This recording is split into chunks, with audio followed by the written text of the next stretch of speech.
What's up guys? In this tutorial, I will show you how to reduce hardware reserved RAM on your Windows PC. If you're experiencing issues like too much of your RAM being unusable or suspect there's a system configuration problem, this guide will walk you through the process step by step.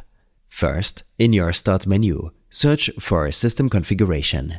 Once it's open, go to the Boot tab and click on Advanced Options. Here, you will see an option labeled Maximum Memory. Make sure this option is unchecked. This ensures the system isn't artificially capping the amount of usable RAM. If it's checked, uncheck it.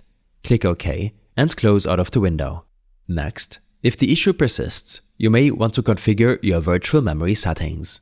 In your Start menu, search for View Advanced System Settings. Click on the result and the System Properties window will appear. Navigate to the Advanced tab and under the Performance section, click on Settings. In the new window, go to the Advanced tab and click on Change under the Virtual Memory section. Here, you will see an option to manage the paging file size automatically. If you want to adjust this manually, uncheck Automatically Change Paging File Size for all drives. Then, select the drive where Windows is installed. Choose Custom Size and enter the initial size and maximum size in megabytes. For guidance, the initial size can be set to 1.5 times the amount of your physical RAM on your system, and the maximum size can be double that value.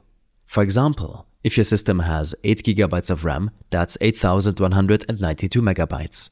The initial size would be roughly 12,288 megabytes or 1.5 times 8,192. And the maximum size would be around 16,384 megabytes or 2 times 8,192.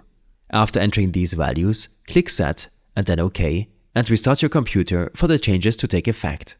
I hope this helped you out. Leave a comment if you have any questions and see you in the next one.